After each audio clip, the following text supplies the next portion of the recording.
Salam gila bola. Hanya satu hari menjelang dimulainya musim baru Liga Spanyol, tragedi menimpa raksasa Katalan, Barcelona. Barca memiliki 5 pemain anyar, plus 2 pemain lama yang menaikkan kontrak baru.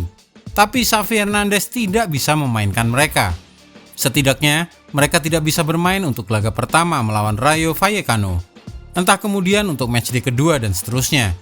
Bukan hanya Real Madrid yang tertawa melihat situasi ini, tapi Chelsea juga.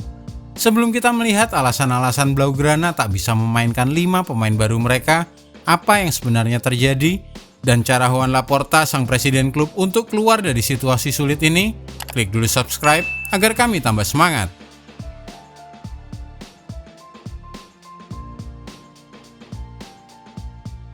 Daftar 5 pemain baru Barcelona. Selama musim panas 2022 ini, hampir setiap pekan ada presentasi pemain baru di Camp Nou. Diawali dengan perkenalan 2 pemain bebas agen datang secara gratis karena kontraknya sudah berakhir di klubnya masing-masing. Mereka adalah Franck Kessie, bekas pemain AC Milan, dan Andreas Christensen, bekas bek Chelsea. Setelah itu menyusul Rafinha dari Leeds United, Robert Lewandowski dari Bayern Munchen, dan Jules Koundé dari Sevilla. Mereka semua didatangkan dengan harga tidak murah. Biaya transfernya mencapai 2,3 triliun rupiah total. Di luar 5 nama ini masih ada 2 pemain lama yang menaikkan kontrak baru setelah kontrak lamanya berakhir, sehingga secara teknis masuk kategori pemain baru.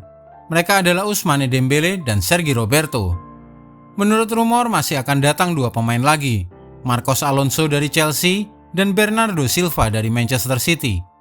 Tapi tragisnya, tidak satu pun dari mereka bisa turun bermain untuk laga pertama musim Liga Spanyol yang baru, yang akan digelar hari Minggu dini hari 14 Agustus 2022 melawan Rayo Vallecano.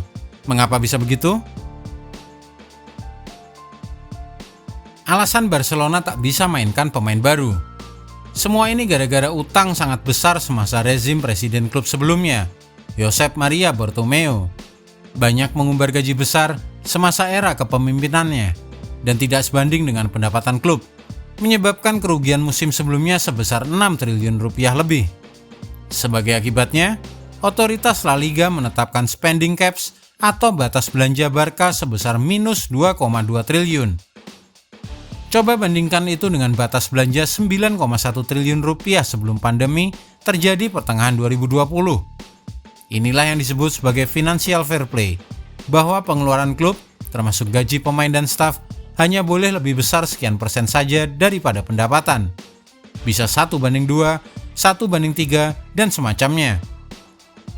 La Liga memiliki aturan soal FFI yang paling ketat dari semua liga elit di Eropa. Setahun terakhir, yang paling sering diterapkan 1:4. Artinya, hanya 25% dari pendapatan Barca atau apapun pengeluaran yang berhasil dihemat yang bisa dibelanjakan. Situasi yang sama juga terjadi pada awal musim yang lalu, 2021-2022, ketika Lionel Messi tidak bisa didaftarkan karena gajinya yang kelewat besar dan terpaksa keluar dengan berurai air mata. Ia pindah ke PSG. Usaha Laporta menyelamatkan Barcelona. Usai terpilih sebagai presiden klub tahun 2021, Joan Laporta hampir kena serangan jantung saat membuka pembukuan klub. Ia menemukan adanya utang klub sebesar 1,3 miliar euro atau setara 19,78 triliun rupiah. Laporta mengatakan, secara teknis Barca sudah bangkrut. Pada Juni 2022, sang presiden sempat mengatakan klub masih berada di ICU rumah sakit. Namun setelah menaikkan transfer masuk Robert Lewandowski dengan harga 684 miliar rupiah pada Juli 2022, sang presiden klub mengatakan mereka sudah berobat jalan, tidak lagi dalam perawatan. Hal ini terjadi setelah manajemen klub melakukan sejumlah penjualan, seperti 25% hak siar televisi mereka ke perusahaan investasi Sixth Street, juga penjualan 24,5% saham Barca Studios, rumah produksi mereka, ke Socio.com. 2 penjualan itu menghasilkan lebih dari 600 juta euro atau setara 9,1 triliun rupiah. Ini belum termasuk pendapatan dari sponsor Spotify.com yang logonya terpampang di jersey para pemain. Selain utang baru 7,6 triliun rupiah dari Goldman Sachs Bank guna memperpanjang nafas, digunakan untuk membayar kewajiban pembayaran utang yang sudah jatuh tempo. Tapi ternyata semua itu belum cukup untuk bisa mendaftarkan pemain baru 2022.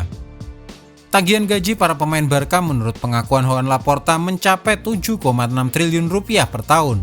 Ia perlu menguranginya sedikit untuk bisa mendaftarkan pemain anyar, yang bergantung pada seberapa besar gaji si pemain. Sebagai contoh, gaji Andreas Christensen lebih kecil daripada gaji Robert Lewandowski, sehingga pengurangannya butuh lebih banyak jika ingin mendaftarkan mantan striker Bayern Munchen tersebut. Bagaimana jika deadline terlewati? Barca masih punya waktu sampai tanggal 31 Agustus 2022 untuk melakukan pendaftaran. Dengan asumsi mereka berhasil menjual sekerat atau 2 kerat saham di Barca Studios atau hak siar televisi guna menambah pemasukan klub musim ini. Cara lain adalah dengan mengurangi pengeluaran.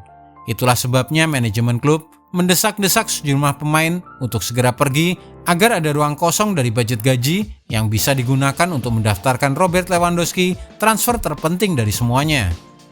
3 pemain yang paling sial karena merasa dicampakkan oleh klub demi pemain baru adalah Samuel Umtiti, Martin Braithwaite, dan Memphis Depay.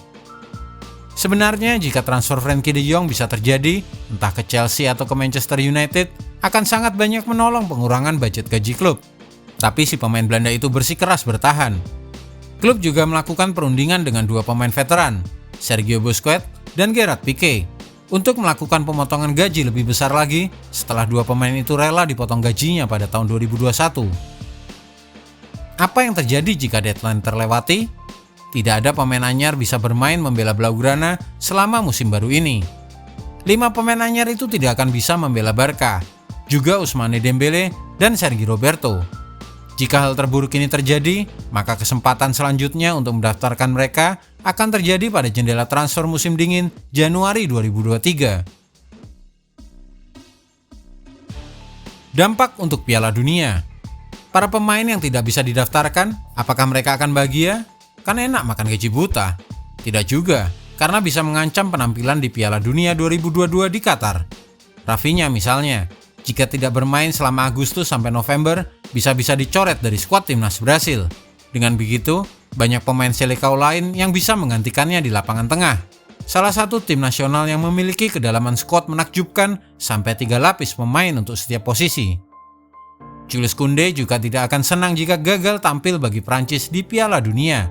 Ada banyak persaingan di timnas Prancis. Sementara Robert Lewandowski mungkin sedikit lebih aman. Sulit membayangkan Polandia tampil tanpa Lewandowski, striker utama mereka. Sementara bagi Frank Kessie dan Andreas Christensen yang datang dengan status bebas transfer, ada klausul dalam perjanjian yang akan mengizinkan mereka pergi jika klub tidak bisa mendaftarkan mereka untuk musim baru ini. Ini situasi yang benar-benar muram untuk Barcelona.